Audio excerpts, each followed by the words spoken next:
till I get up. Time is... Olá, amigos! Esse é o PodPuts, o seu podcast de tecnologia e segurança. Meu nome é Heitor e trabalho na área de segurança da informação. Amigos, vamos falar sobre gerenciamento. E hoje temos convidadas especiais e vamos ver um exemplo da força das mulheres. Antes tem aqui comigo meus amigos Marcelo Borges e Bruno Severo. Salve, Marcelo, que manda de bom? Bah, rapaz! Hoje vai ser uma noite muito bacana, gente. Gerenciamento é um tópico importantíssimo e uma galera top veio falar com a gente hoje. Bora com tudo. Você, Bruno, tudo bem com você? Manda um salve. Boa noite, pessoal! Então, hoje estamos aí para gravar mais um Node com umas meninas super especiais e temos tudo hoje para estar gerenciando aí. Isso aí, amigos. Abram o Windows, mas fechem as portas, que as nossas convidadas são poderosas. Com a gente hoje temos duas mulheres. Vamos começar as apresentações. Primeiramente temos a Cristia. Salve, Cristia, tudo bem com você? Conta um pouco da sua trajetória pra gente. Oi, gurias. Aqui é a Cristia Lucero. Oi, Bruno Severo, Marcelo Borges, Heitor, da Segurança. A Gislane, que também está nos ouvindo. Que grata satisfação participar desse podcast de vocês. É a minha primeira aventura e eu estou gostando muito. Já assisti alguns dos outros episódios e acho que vocês vão voar muito longe nesse ritmo que vocês estão, hein? Acertaram muito na direção. Legal, seja bem-vinda. Temos também a Gislane. Tudo bem com você? Conta um pouquinho de você pra gente. Boa noite, pessoal, tudo bem? É a primeira vez que eu tô participando, não participei nenhuma vez anteriormente. Tô adorando essa participação, ainda mais para falar da parte feminina na área de gerenciamento. Legal, agradecemos a presença de vocês. Quero começar esse PodPuts falando que quanto melhor o gerenciamento, melhor o resultado. Isso vale para muitas coisas, inclusive para TI, que é o tema do nosso canal. Você precisa planejar e manter o controle para aproveitar o máximo de cada recurso. E nesse sentido, Cristia, com o mercado cada vez mais competitivo, você acha que as empresas têm um grau de maturidade adequado para fazer esse gerenciamento? Então, quando a gente vai falar em gerenciamento de TI, tu tem que dividir essa maturidade do mercado dentro dos perfis econômicos de cada estrutura de investimento, né? Eu acho que a pandemia mostrou bem claro que o investimento em TI traz o retorno necessário. Quem fez o investimento antes de 2020 conseguiu ter um sobrevoo mais tranquilo.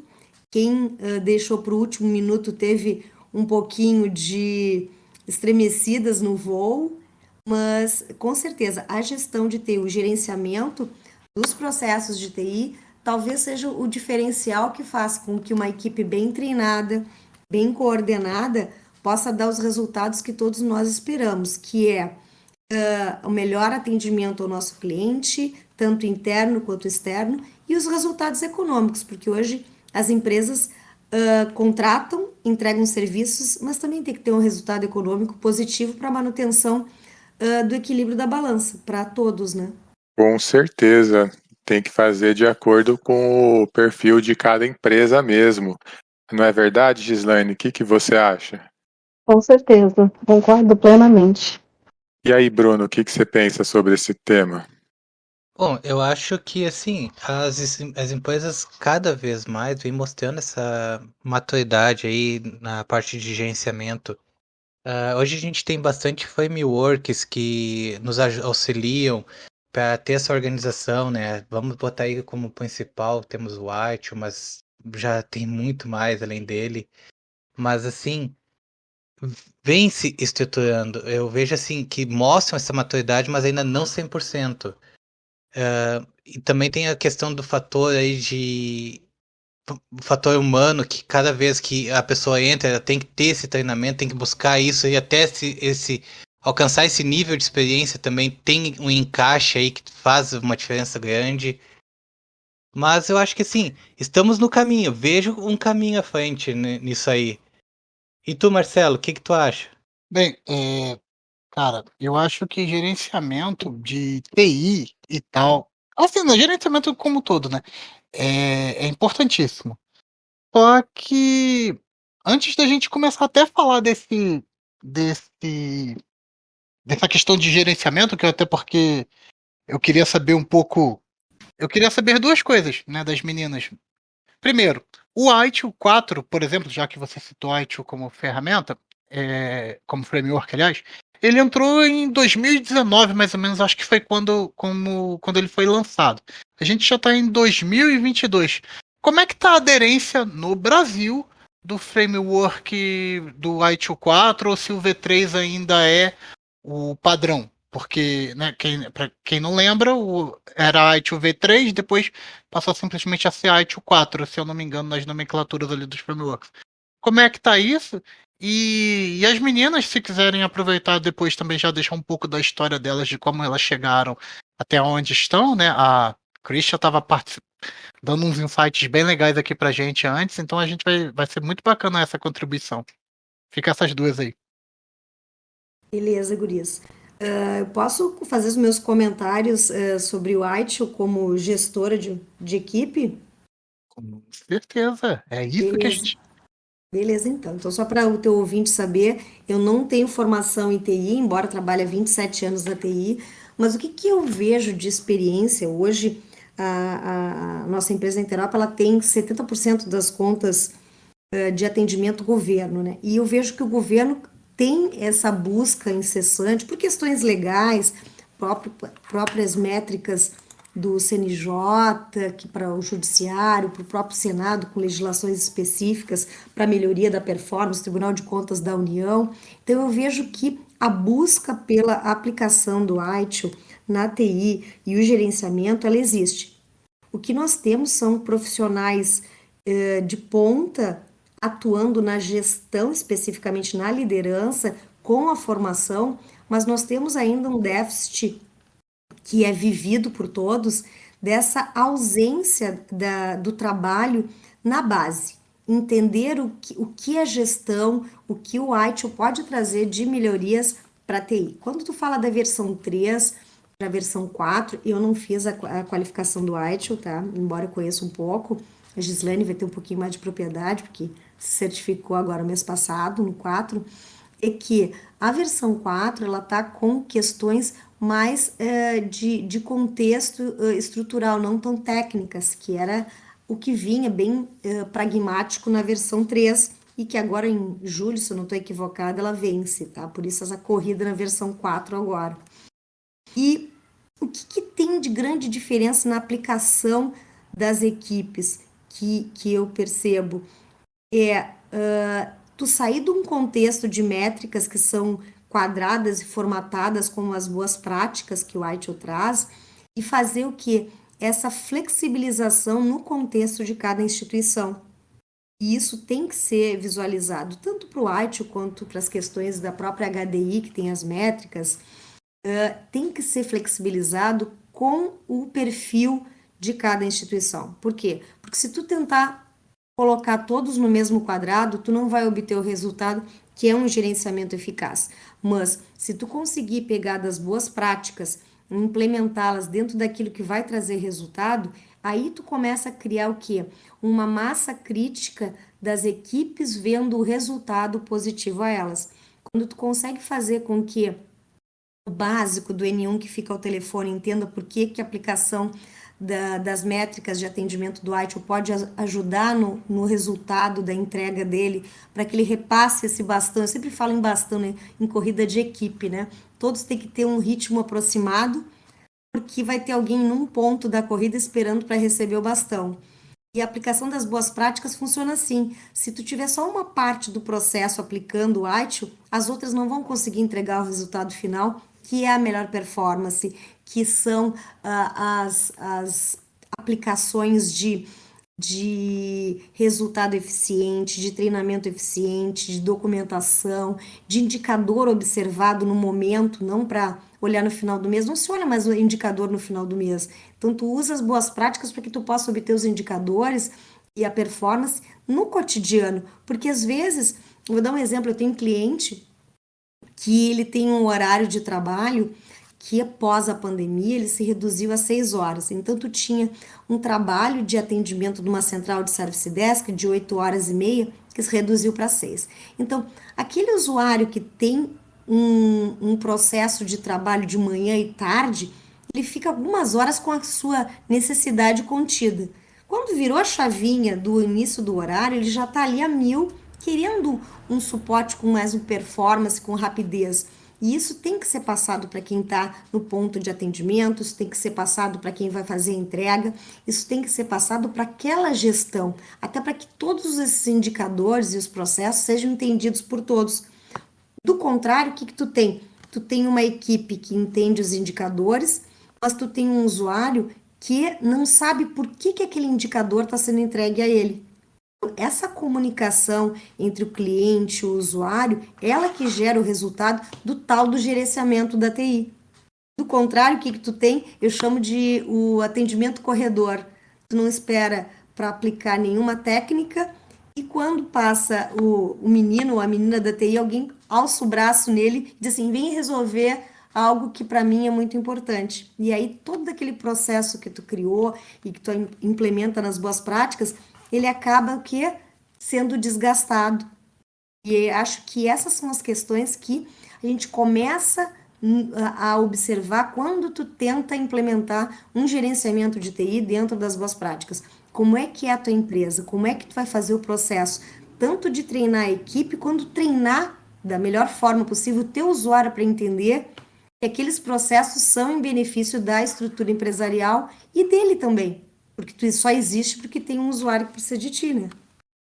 Eu acho que você realmente precisa treinar os usuários. Você falou desse atendimento corredor, achei interessante. Eu chamo de atendimento balcão às vezes. Que às vezes a gente está passando, né, a equipe está chegando ainda de mochila nas costas e o pessoal ainda já está assim, ó, já tem um problema aqui, já tem isso, já tem aquilo. Eu falei, aí a gente sempre insiste na questão de abertura de chamados. Por exemplo, vocês abriram um chamado para a gente fazer a métrica, para a gente fazer as estatísticas, para a gente conhecer, porque com a abertura de chamados, né, ali a gente consegue ver a causa raiz, consegue ver se tem a alta incidência de um determinado problema ou não, e várias outras coisas que sem essa ferramenta, sem essa abertura de chamada que para eles às vezes é burocrático, é chato, é isso, é aquilo, atrapalha o nosso gerenciamento, o nosso entendimento da situação como um geral. E aí, você falou, eu lembrei na hora de situações que a minha equipe passa, ou que eu até eu mesmo passo lá, e é sempre um engasgo. E isso acontece por o quê? Por uma questão cultural. É cultural isso, porque alguns países entendem que os protocolos têm que ser seguidos, mas a gente tem um país que são inúmeras nações dentro, como eu digo, né? Tu consegue atravessar o país num tempo que tu atravessa continentes. Então, tu tem uma questão cultural bastante incipiente e que precisa ser visualizada e trabalhada. Eu costumo dizer para os meus técnicos de despacho, a gente tem geralmente nos contratos um tempo de atendimento, né? Como é que eu vou dar essa atenção para o usuário e explicar para ele qual é o meu trabalho? Eu disse, mas é tão rápido, são poucos minutos, às vezes segundos que tu explica para ele, informando que tu tens uma regra que precisa ser seguida e que pra gente isso é sabido e tu entende que tudo é urgente. É urgente para ti. Do contrário, tu não estaria ali aguardando numa central ou num chatbot ou num portal abrindo um atendimento. Mas que dentro da importância e da urgência tem toda uma estrutura de gerenciamento, alguém que pensou aquilo e definiu dentro das prioridades daquela estrutura institucional, empresarial, o que é importante para aquela estrutura e que a gente precisa seguir essas regras, porque é assim que a ordem pede que seja feito. Interessante. Christian, tu citou ali que a Gislaine tirou há pouco a certificação do ITIL. Eu sou um que eu tenho esse interesse em futuramente também tirar essa certificação. Gislaine, tu poderia contar pra gente um pouquinho como é a prova, como foi essa tua preparação, o que tu viu nessa certificação aí que valeu a pena. E se valeu a pena tirar ela hoje, tu vê que ela te deu assim muitos pontos extras no mercado? Com certeza, o ganho é enorme. Principalmente essa definição do ITIL 4, que ele vem mais voltado para gestão, gerenciamento. Isso ajuda bastante. E como a Cristian falou, é uma das solicitações pré-requisitos que estão sendo solicitados e realmente tem pouca demanda de ITIL 4 no mercado. Então eu acho bem importante referente a isso, porque a versão 4, ela fala, que agora é 4 somente, fala muito referente a gerenciamento e práticas que envolve toda a parte de gestão, de gerenciamento, toda a parte de definições mais voltadas, especificadas ali, referente a todo o ciclo, que antigamente era ciclo de vida, agora é gerenciamento de práticas. A Gislaine tem que contar como é que foi a prova dela, né? Que foi com emoção, assim, quase foi uma festa junina a prova de ITIL 4 da Gislaine. Foi uma explosão, né? Porque meu coração quase saiu pela boca. Foi. Foi bem Agora vai ter que complicado. contar. Conta! Eu marquei a prova, decidi marcar a prova no último momento. Eu, no sábado, estava sentada ali pensando, eu estou tantos dias estudando, vai ter que ser agora. Daí fui ver referente à disponibilidade da prova e só tinha na prova que tem o Proctor, que é o que vai aplicar a prova em inglês, somente às 23h30 do domingo, do dia após, né? E fui olhar a parte em espanhol, só tinha para o próximo mês, ia demorar muito. E eu fiquei aflita, dizendo assim, meu Deus, mas eu vou ter mais um mês para estudar, até lá, seja o que for, vamos lá. Daí acabei marcando para domingo às 23h30. Então fiquei no sábado, domingo, direto estudando. Ela fez uma prova de Na hora da... madrugadão. Eu fiz prova na madrugada. Exato. Menina! Eu acabei de tirar minha prova do CyberOps, da Cisco. Eu fiz 2 horas da tarde achando que era um horário ruim, porque foi depois do almoço. Eu falei, Mas vou estar cheio, vou dar sono, eu vou Mas dormir nessa Marcelo, prova. o Marcelo tá falando, né? Marcelo Gislaine Isso. não contou que no domingo ela mora num espaço super legal, quase um sítio, que ainda teve festa junina, que quase pulou fogueira enquanto estudava, né? Exato, o pessoal fez uma fogueira no chão ali, aproveitando, eu lá estudando, só cheguei na hora de acender a fogueira e no último momento da fogueira e voltei para os estudos. Olha só, e já fez a prova comendo amendoim? Comeram pipoca, me proibiram de comer quentão que eles fizeram, mas de tomar quentão, mas acabei fugindo um pouquinho lá e pegando escondidinha um pouco de quentão ainda para aquecer para a prova. Ó, a minha prova foi complicada por causa da câmera e luminosidade aqui, mas porque a minha câmera original queimou, tive que pedir uma emprestada de baixa resolução, foi um Deus nos acuda. A dela foi uma festa, a minha foi um Deus nos acuda. Olha só que vida. As experiências, Antes, né? mas depois não. Você sabe que você tá falando, a Gislaine tá falando agora que daí ela fez a prova em inglês, e eu tava pensando, a primeira prova que eu fiz da Microsoft, foi quando eu entrei pra Interop ali, foi necessário, também foi em inglês. E Mas eu na dei o MDC, azar, Bruno? isso, eu dei o azar que eu peguei um indiano pra supervisionar a prova. Gente, o meu inglês já não é bom, mas o cara falando em inglês com o sotaque dele, olha, foi linda a comunicação. Resumindo, foi só a prova. Aí eu trabalhei com uns indianos numa empresa que eu prestava serviço de field service. Os caras eram meio loucos pra falar. Era um padrão de voz muito doido, mas. Doido não, né? Assim, diferente do nosso, mas foi complicado. Foi complicado. O bom da certificação da Gislaine é que ela passou na prova e já voltou para a festa, né? Legal saber dessa aventura aí para Já tá conquistar a certificação. comemorando. Sim, O MDC também eu fiz em inglês ali, ó, na correria, estudando também. A Cristian sabe, meu sufoco eu lá suando, meu Deus do céu, eu não sei nada de inglês, eu vou ter que fazer tudo em inglês, meu Deus. Mas consegui passar de primeira, olha só. A gente, aproveitando esse gancho aí das provas em línguas estrangeiras, é algo que eu até estou comentando com o pessoal do Senac Tech, né? Que a gente tenta fazer essas parcerias interessantes. O quão a gente, pelo menos aqui no Sul, tá? Eu vejo o pessoal que está começando na TI, geralmente na parte de atendimento, bem básico, né? Tem esse medo do inglês formal que vem na prova de qualificação.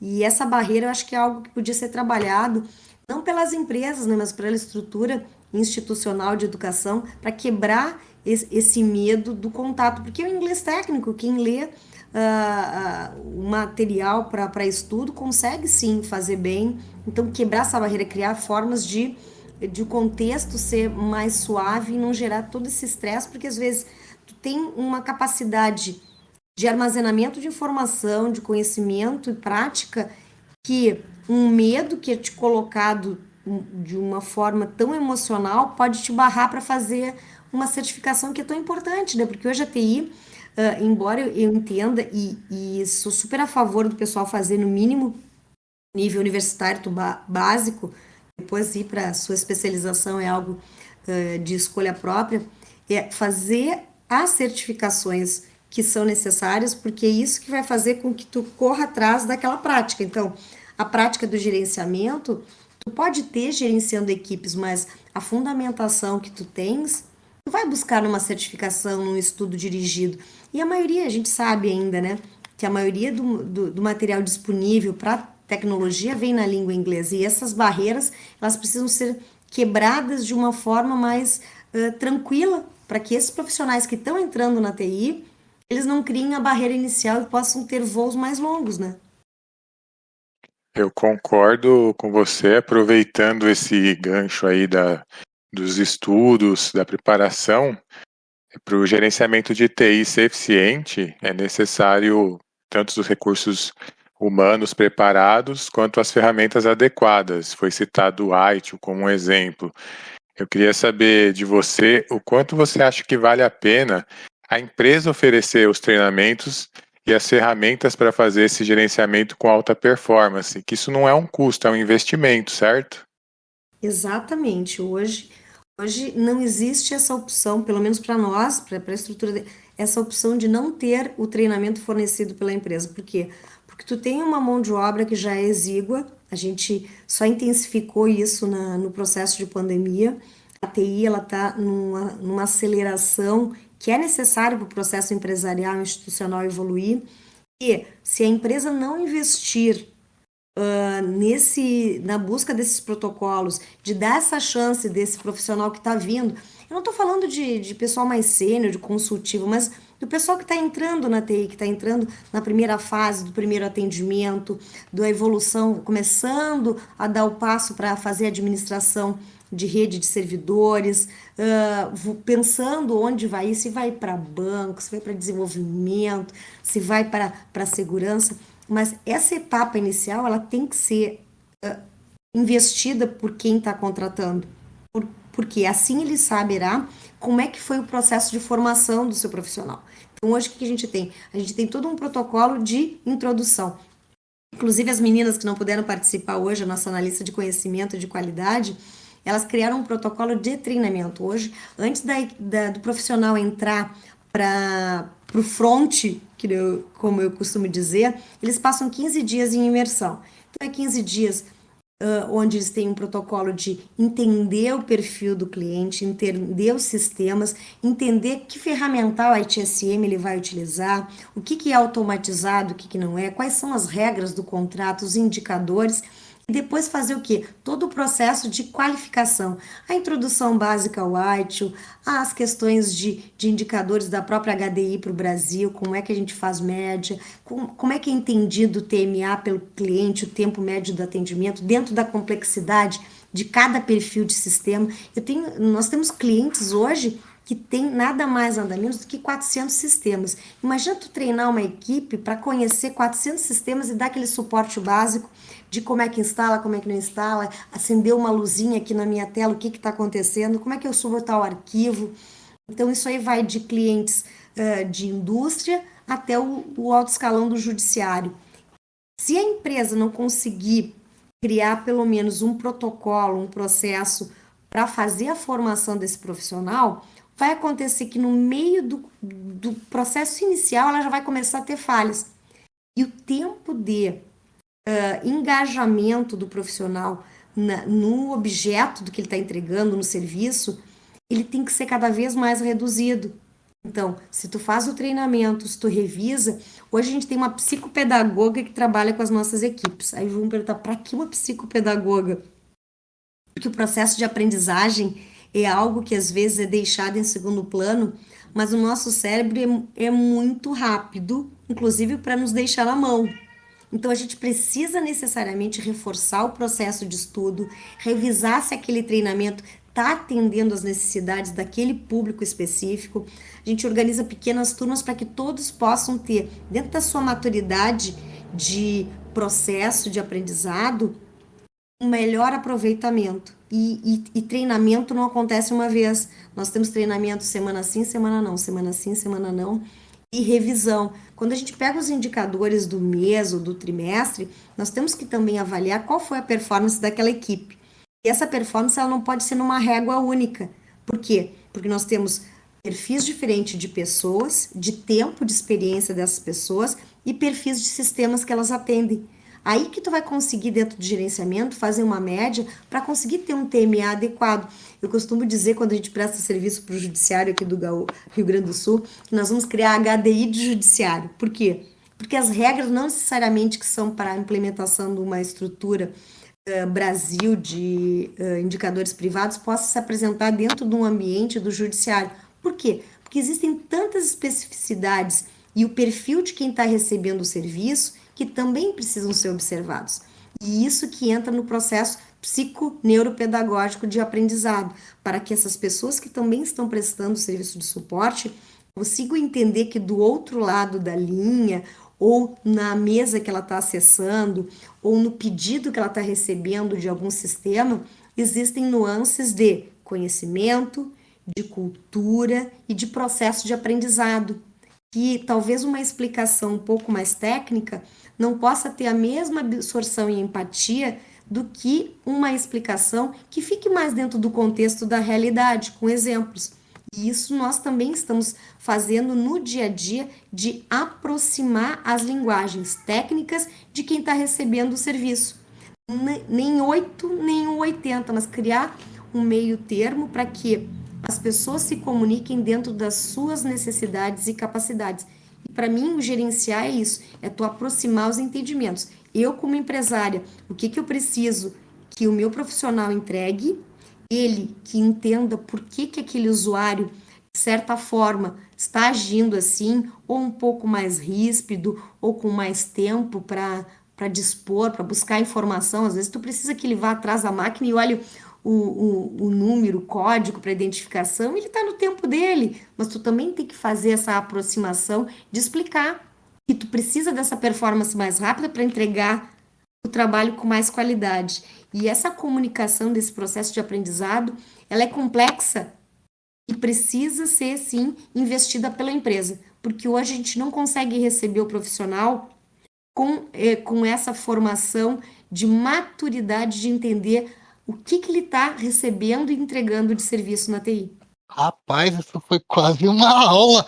Foi ótimo, eu adorei ver a maturidade que a empresa de vocês está. Eu não conhecia o cenário pelo Rio Grande do Sul. Conheço um pouco mais do cenário aqui do Rio, né, de São Paulo ali de alguns amigos. O Bruno é um cenário do Rio Grande do Sul que está trazendo para a gente essa maturidade da sua empresa. Eu achei essencial, porque você tocou num ponto em ali de desenvolver as pessoas. E isso é uma coisa que eu sempre debati, sempre defendi muito, porque como professor, que eu também já exerci algumas vezes, essa profissão, eu gosto de desenvolver pessoas em uma empresa que se preocupa em melhorar a educação, em fazer um treinamento e o melhor de tudo, simplificar isso, porque ao ponto que você diz que você tem que entregar uma TI menos. Eu entendi que vocês entregam uma TI menos complicada, mais descomplicada para os clientes de vocês. E nessa ambientação eu vejo que tem vários lugares onde você pode atuar. E aí fica uma pergunta para a Gislaine.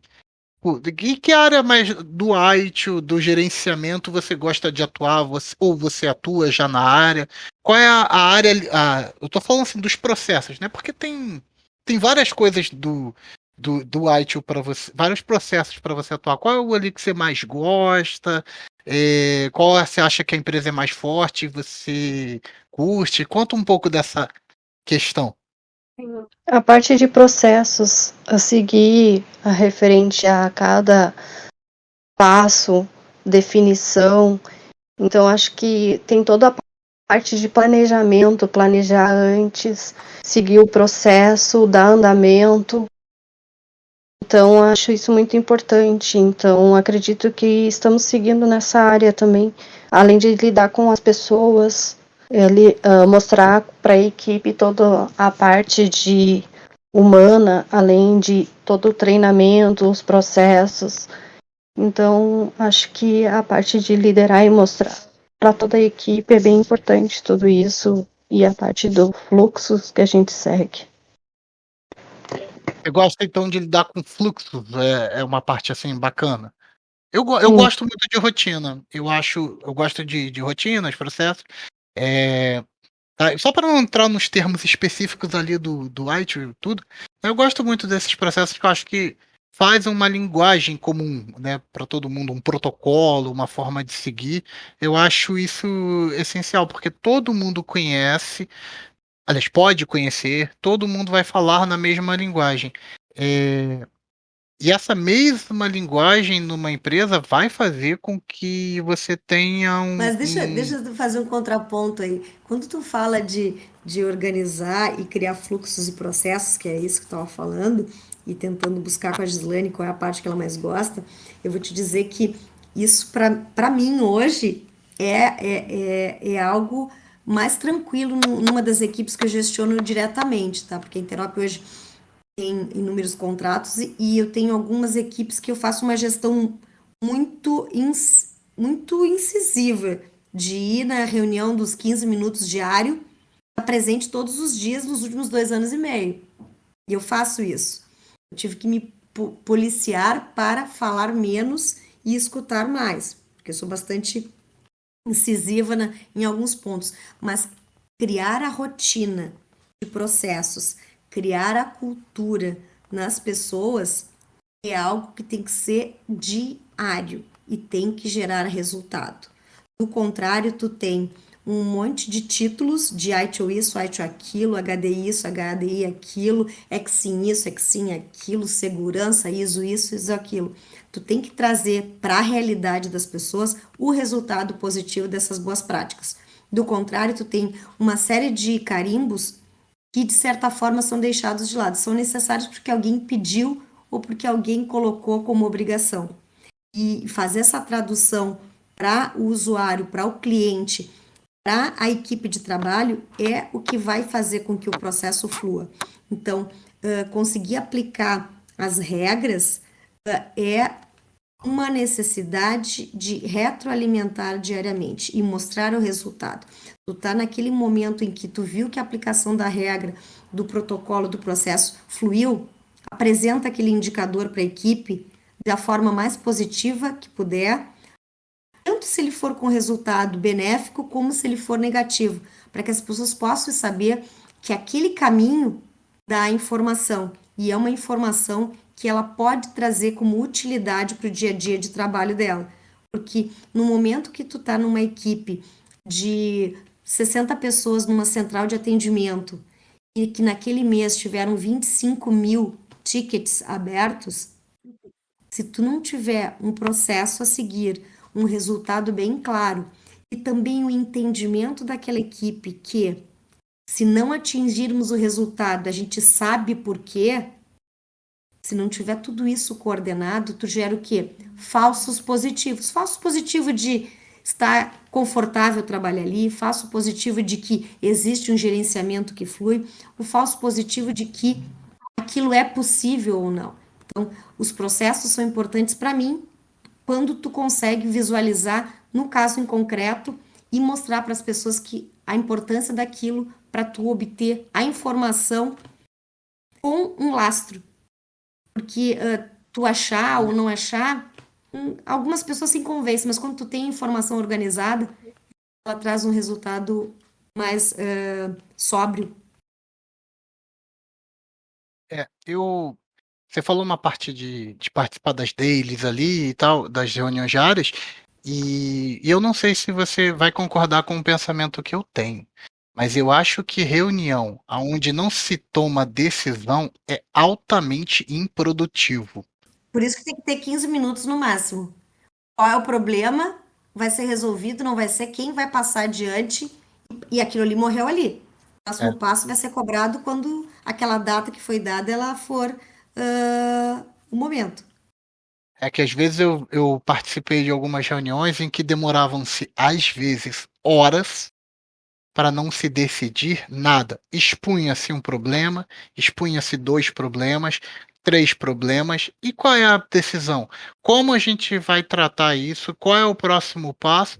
Ah, eu não sei. Ninguém saía dali com uma ordem dada, com um procedimento a seguir, com uma expectativa de resultado a ser apresentado na próxima reunião ou na próxima ou um relatório, ou qualquer coisa que tivesse que apresentar para mostrar que, desde aquela reunião até qualquer dado ponto no futuro, houve uma evolução, ou uma involução, ou não se andou para lado nenhum.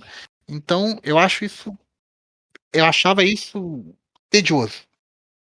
Eu vou dizer para vocês que aconteceu inúmeras vezes conosco isso. Sabe como é que nós conseguimos contornar? Nós pegamos a psicopedagoga, aquela que todo mundo acha que é só para a escola, e colocamos ela como ouvinte das reuniões. Terminava a reunião de 15 minutos, porque ela cortava a reunião em 15 minutos, e ela dava a chamadinha.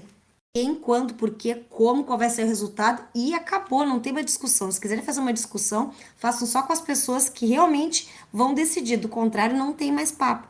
E foi tantas intervenções dela do processo cognitivo, dos porquês e quando e como, que nós introjetamos o formato. Porque inúmeros foram de 15 minutos que duraram 45. E um cronograma isso, né? Exato.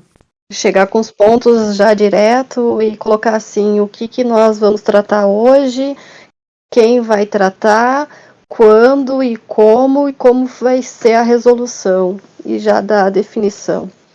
Verdade. Gente, eu sei que parece óbvio, mas para quem tá nos ouvindo, essa HDI que a Christian citou várias vezes, gente, não é a seguradora. Para quem não conhece, entra no site deles, na HDI Brasil, deem uma olhada. Eles têm uma material legal, as certificações deles são bem respeitadas. Só para enfatizar, Christian, tu falou tanto aí sobre a parte de, vamos botar em português, dos KPI, dessa produtividade. Apresenta um pouquinho pra gente o que é a Interop, essa empresa que a gente trabalha, que eu também trabalho, faço parte. Para o pessoal que não conhece, ouvir um pouquinho sobre o que é a Interop. Vamos lá, Bruno, então. A Interop é uma empresa que vai fazer 30 anos no próximo ano. Uma empresa de formação por criação de profissionais da TI e que tem como mote a infraestrutura. Então, nós somos uma empresa de service desk, com atendimento numa central, utilizando ferramentas ITSM com resultados, ITIL e HDI, para quem for lá olhar no link e tudo mais. Nós temos uma central de NOC, SOC para atendimento 24/7. É um grupo de empresas onde também tem uma operação num processo de segurança de ferramental de software que nós investimos já há 10 anos e que hoje está atendendo muito bem inúmeras empresas no Brasil e fora para a parte de segurança de correio eletrônico, que é algo bastante importante, porque muitos dos nossos problemas com o vírus entram por ali, né? Naquele clicar inocente daquele meio curioso. Hoje nós somos 500 profissionais, a nossa matriz fica no Rio Grande do Sul. O povo aqui do Sul fica um pouquinho receoso de largar o pago, né? Nós já tivemos filiais no Rio de Janeiro, São Paulo, Santa Catarina, mas ficamos com a estrutura toda focada de gestão aqui no Sul. Hoje a gente tem contratos que vão literalmente do Maranhão ao Chuí, de atendimento de Service Desk, de infraestrutura e monitoramento. Eu sou responsável pela parte de gestão de contratos públicos. Nós somos distribuídos em gestões de Service Desk, de infraestrutura e consultoria, uma área comercial. E o perfil, como eu falei lá no início, estava batendo um papo com vocês hoje, a gente especializou em atender o governo. Por quê? Porque é fácil, porque é difícil? Não teve uma escolha muito direcionada, mas sim porque vender para a instituição pública hoje é um desafio para empresas organizadas.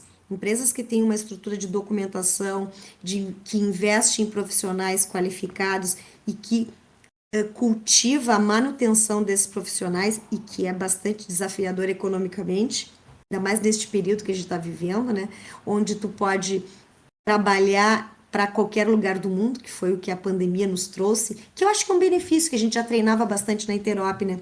O Pierre, que é um dos nossos sócios lá, ele treinou isso bem antes da pandemia, fazer com que a área consultiva pudesse trabalhar remotamente em qualquer lugar do país, para ir fazendo esse menu de experimentação para poder ter alguns especialistas que a gente não conseguia ter no Rio Grande do Sul e que tinham optado para ir para outros lugares do Brasil, prestando um serviço de alta performance para a Interop. Essa questão aí, agora você pode trazer os profissionais de volta para aí, né? O Alexandre, até a gente comentou essa questão do home office, como é o impacto, né? A gente até tá para fazer um node especial só de falando dos impactos do home office, mas agora você pode trazer esses profissionais. Eu vi aqui, enquanto você estava falando, eu resolvi dar uma acessada aqui no site da empresa. Vocês têm bastante coisa, já áreas de segurança. Conta pra gente um pouco como é a parte de segurança. Não, não conta não. Hoje a gente está falando de gestão. Mas é que eu sou curioso, eu quero saber de tudo. Mas aí eu posso pedir para a equipe de segurança conversar contigo, que nós temos alguns contratos bem complexos, tanto na parte da Binacional Brasil-Paraguai, quanto na parte do Ministério Público, que a gente atende também em Santa Catarina, que tem uma atuação bem impactante na área de segurança, além dos contratos que nós temos com outros clientes. Nós temos um cliente que é de atuação mundial, a gente cuida de toda a parte de ambiente de SOC e NOC deles da América Latina, né? Essa questão cultural, e eu sempre volto para a questão cultural, tá? Vocês vão sempre ouvir isso nos meus comentários. É algo que precisa ser analisada e acompanhada com muito critério. Por quê? Porque regras de segurança e protocolos, eles são fáceis desde que tu leia as regras. Agora, tu introduzir isso como uma métrica do cotidiano é um trabalho árduo de replicar e dizer por que aquilo é importante. E isso, para esse país continental, é algo que precisa ser desenvolvido em larga escala. Porque senão tu vai ser o quê? A equipe chata da TI que me proíbe de tudo. A equipe chata da TI que entrega um orçamento que é incompatível com a fábrica, com o tanto que a gente precisa de matéria-prima versus a tecnologia que eles estão pedindo para a segurança. E aí tu tem, de repente, um investimento alto ou não, e um probleminha de um pendrive, de uma porta de faro que não ficou bem fechada, de um clique no e-mail, de alguma coisa que parece tão menor que faz com que tu faça todo um processo fabril, institucional, empresarial parar por algumas horas e outros por um pouco mais de tempo, né? Então, a questão de criar essa educação cultural do quanto a TI facilitou a vida de todo mundo e o quanto essa facilidade, se não for cuidada com o devido processo de observação, pode também fazer com que tudo fique mais complexo. Você falou também sobre o serviço público, né? E eu acho que, por questão de cultura, eu trabalho no serviço público, então eu falo que o serviço público é a empresa mais antiga que tem no Brasil. Só que é uma empresa que não se atualiza, porque às vezes eles lançam leis sobre leis, mas às vezes eles não olham para a tecnologia deles com o devido atenção ou o devido carinho.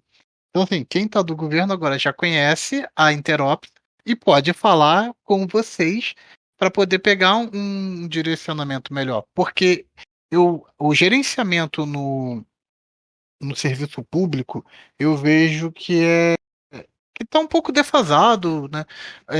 Por exemplo, eu acompanhava aquele iGov TI, se eu não me engano, que fazia um levantamento da governança da tecnologia do Tribunal de Contas da União. Eu acho que a última pesquisa que eles têm agora divulgada foi em 2017. Não teve outra. Do site, quando eu fui olhar uma vez, só tinha em 2017. Eu queria dar uma acompanhada para ver, porque o Tribunal de Contas da União mostrava. A gente estava querendo comparar o nosso município com os outros para ver como a gente podia ir e tal, mas a maioria dos municípios estavam mal. Mas eu acho que é mal por causa da cultura, sabe? É uma empresa velha em que não pega ar novo. De alguma forma, há uma resistência nessa entrada de novas tecnologias. Talvez seja pelo fato de que tecnologia não gera voto, porque é um serviço muito background. Algumas vezes o pessoal não entende isso, eles não entendem. Entende que o site, que algum serviço online funciona, mas eles não entendem que eles precisam de uma equipe de TI especializada para manter aquele front com o público, com a população. Então, a área de TI, eu acho, aliás, a área de gestão de TI no serviço público é uma área que vai melhorar muito. Você vê muita discrepância entre serviços públicos e serviços privados. Olha, a maturidade, por exemplo, da empresa de como vocês estão. É raro você achar uma empresa pública que fala que quer investir ou vai fazer um devido treinamento em funcionários. Isso está muito complicado. Claro que é uma gestão, uma visão um pouco mais local. Não estou falando de todo o governo, você tem uma abrangência maior do que a minha. Talvez você consiga contribuir melhor nessa parte. Eu vou te dizer que a nossa experiência, porque como prestador de serviço, eu tenho uma facilidade em ter o acesso a essas culturas empresariais e institucionais distintas. Mas a gente não pode criar os monstros e dar o título ad eterno a eles, tá? Eu tenho experiência de estrutura pública de altíssima performance, que eu já não tive ainda numa estrutura privada, um nível de qualidade e de gestão, assim como eu tenho clientes com elevado padrão de investimento econômico e capilaridade, que tem uma gestão muito quadrada. Por isso que eu digo, é a cultura da empresa, ela tem que fazer uma conexão com a evolução da TI. Porque não necessariamente uma ferramenta ITSM com um chatbot, com uma automação, vai ser importante para uma determinada empresa quanto traz resultado para outra. Às vezes, e isso também é uma responsabilidade do prestador de serviço, de trazer essa comunicação mais próxima à realidade de quem vai realmente usar. Do contrário, tu vai ser o quê? Mais um vendedor de TI. Quando tu pensa como gestão de TI, tu tem que conhecer e fazer as perguntas certas. Qual é o propósito daquela empresa? Qual é o resultado que ela quer obter? Qual é o limite de investimento e o que isso pode, na visão dela, trazer de resultado? Tu, captando essa informação, tu consegue fazer o quê? Trazer muito próximo à realidade dela a conversa que tu vai ter de demonstrar o que pode ou não atendê-la. Então, semanas atrás eu tive conversa com uma empresa que é da área de construção, uma das grandes do Brasil, e a gente estava num processo de automação do Service Desk, de mostrar um ferramental mais automatizado, passamos os números, eles viram com outras empresas do mercado, e ao final ele me ligou e disse assim, estava pensando, eu acho que eu vou continuar com os meus estagiários. Por quê? Porque talvez ele tenha visto que para a realidade de tecnologia que ele precisava, todo aquele material que tinha sido exposto para ele como o melhor do gerenciamento, talvez não se aplicasse. Ou a questão de investimento do diretor dele, ou até o usuário dele para que se propunha.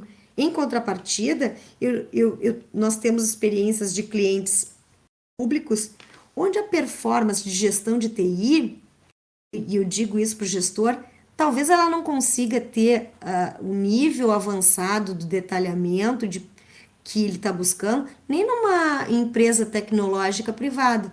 Mas por quê? Porque ele conseguiu fazer com que aquela gestão institucional entendesse que a tecnologia, naquele momento, é a ponte que vai fazer com que o caminho para ele seja menos conturbado, com mais resultado. E isso é um trabalho que foi feito a 4, 8 mãos, que é de trazer o gestor para a realidade do que ele precisa, não do que tu acha que é importante para ele. E saber ter essa escuta é o que faz o diferencial para que tu tenha êxito na evolução de um processo de negociação. Legal. Realmente é uma aula mesmo que nós tivemos hoje. Eu gostaria de trazer um outro tema. Eu sinto que a presença das mulheres tem crescido na área de TI. Nós fazemos parte da WONSE, que é uma organização para mulheres que atuam em segurança cibernética. Além disso, eu participo também de um projeto chamado Do Zero a Flag. É uma iniciativa que visa ensinar as mulheres a jogar CTF.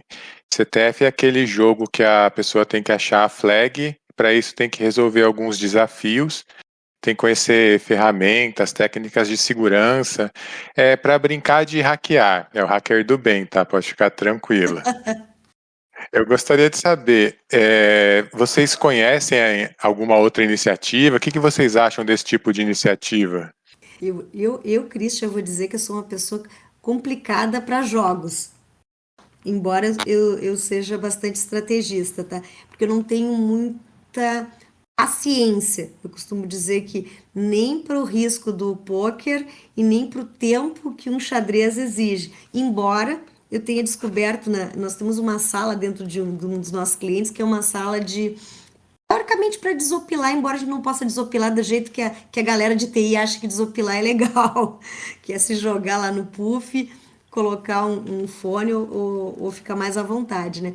E aí nós colocamos, né, nessa sala uma caixa de jogos. Então ali tem um jogo de xadrez, tem um jogo de perguntas, entra aí naqueles 15, 20 minutos. E nós descobrimos que uma das 3 melhores colocadas no campeonato de xadrez do estado do Rio Grande do Sul trabalha conosco. Então, e é uma menina que fica numa central de atendimento e que tem essa questão. E aí nós descobrimos ali com essa sala que muitas meninas fazem o quê? Esse processo de participar de jogos. E o jogo hoje, ele é importante quando ele é utilizado como uma ferramenta evolutiva do processo cognitivo, de fazer o quê? O pensar, de tu criar estratégia, de tu entender que aquele caminho, ele precisa chegar a algum lugar e tu pensar bem antes de dar os passos, porque sair correndo, tu pode sair correndo e chegar num paredão ou num precipício, né? E eu acho que é isso que a parte do jogo, de todo esse processo cognitivo faz, com que tu pense cada passo. Esse passo aqui vai me dar o resultado sem engessar, porque o jogo exige uma rapidez, né? Então, tu faz com que o processo cognitivo ele seja mais rápido e assertivo. Isso é a minha experiência dentro dessa evolução de a tecnologia, os jogos e esse processo de imersão nesse mundo tecnológico que não tem como tu fugir, né? É verdade, muito show. O empoderamento feminino na área de TI está crescendo bastante, principalmente agora nessas novas gerações. Eu também não tenho essa participação referente a jogos, mas eu tenho 2 filhas que são meninas, uma de 7 e uma de 18, que elas jogam muito virtualmente, então elas entendem bastante da área de informação, de jogos, de instalação, elas já têm um acesso mais, como é que eu vou dizer, mais direto com isso, porque na época anteriormente a gente não tinha toda essa parte de digitalização, de internet, então com facilidade era mais difícil. E antigamente, mulheres que nasciam referente à parte de antigamente era designado, isso é machismo, isso é feminino. Então tem toda essa diferença. Gente, eu sou da época do Atari, do Enduro. Sou da época Não, que o modem fazia barulhinho, blim, blim, blim, blim, blim, para fazer a conexão. Somos. meu Deus do céu. 93, gente. Tinha aqueles modem que tu ficava e achava o máximo esperar 3 minutos para fazer uma conexão, para ficar num chatzinho, batendo papo com alguém do outro lado do país. No bate-papo Liga. do Terra. Total, bate-papo Nossa, interno. Não, na época que o Terra ainda era Zap. eu Não, trabalhei era em terra, bom, viu? gente. Gente, eu trocava CD. Trabalhei Era 6 bacana. anos. CD pelo correio, vocês já viram isso? Ficava no chat, tem uma banda super legal aqui. Uns 15 dias depois chegava um envelope no teu trabalho com um CD da banda local. Ô, pessoal, eu queria agradecer a presença da Cristia, da Gislaine. Foi muito legal esse bate-papo, mas infelizmente estamos chegando no final do Podputs de hoje. Putz, Eu queria ouvir as considerações finais de vocês. ai meninos, eu vou tomar a frente aqui e vou dizer que foi muito confortável para mim falar desse movimento das mulheres na gestão de TI, de como esse processo evolutivo precisa assim do incentivo das famílias, das instituições, das empresas, desse olhar de responsabilidade com quem está acessando a informação, de buscar nas instituições esse vírus positivo de conhecer a tecnologia para trazer mais performance, para fazer o resultado diferente, que a gente não seja mais nos próximos anos um país de commodities, mas um país de inteligência, de capacidade de entregar um produto final com bastante valor agregado. E essa qualidade do brasileiro, dessa característica mais afetuosa, mais criativa, ela precisa ser trabalhada positivamente para que possa utilizar toda essa energia boa e criatividade dentro dos processos tecnológicos para encontrar soluções.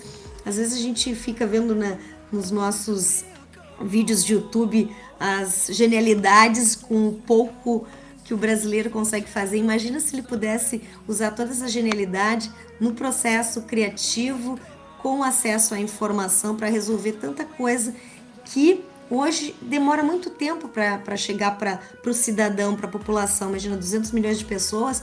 E eu sempre comento, né, com as minhas equipes quando eu começo a me apresentar, né? Nós que estamos aqui conversando, conectados, talvez a gente esteja, e certamente estamos, dentro dos 5% da população mundial, que é considerada uma população quase num percentual classe média rica. Por quê? Porque todo o restante dos 90 e poucos por cento da população ainda tem uma capacidade de acesso à informação, e informação hoje é dinheiro, é economia, né? Então, ser 5% de um número tão grande é um diferencial, mas como a gente precisa incentivar, passar de 5%, ser 15%, 20%, 30%. E países que conseguem isso são países que têm uma população mais feliz, uma população com melhor qualidade de vida. Eu venho de um histórico familiar que eu fui a primeira pessoa na minha família a fazer universidade. Então eu nasci numa cidade na fronteira do Rio Grande do Sul com o Uruguai, num vilarejo com 20 pessoas, que hoje deve ter umas 200, né?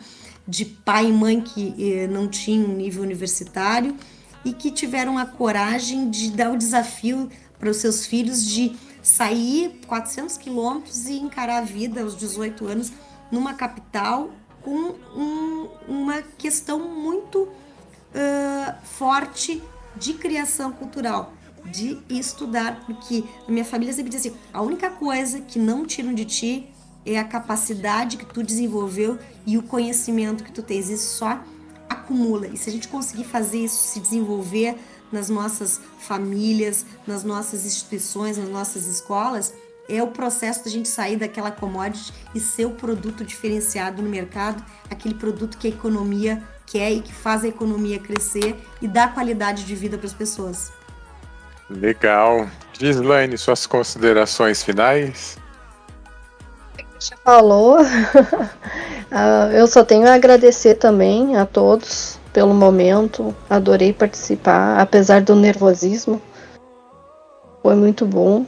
Agradeço pela participação. Muito obrigada.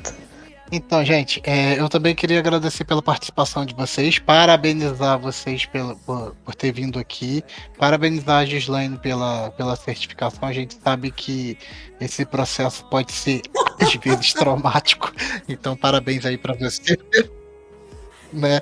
E eu gostei de ver como vocês têm iniciativa e, como a Cristian disse, é incisiva em alguns casos, então deu para ver pela força da voz. Parabéns aí a vocês e vamos aos poucos mudar esse cenário, né, galera? Então a participação feminina vai ser maior, o gerenciamento vai ser mais eficaz, vai ser melhor, e tudo isso a gente vai trazendo nessas discussões aqui. Venham acompanhando a gente, que aqui sempre vai ter mais temas sobre tudo na área de TI. Com certeza. Deixo aqui o meu agradecimento a Cristi, a Gislaine. Olha, foi muito bom esse bate-papo com vocês. E que as meninas sirvam de exemplo para as outras que estão começando, para saber até onde podem alcançar. É isso. Agradeço aos amigos profissionais unidos pela tecnologia e segurança. Obrigado pela audiência. Diz aí, já fizeram o backup hoje? Valeu!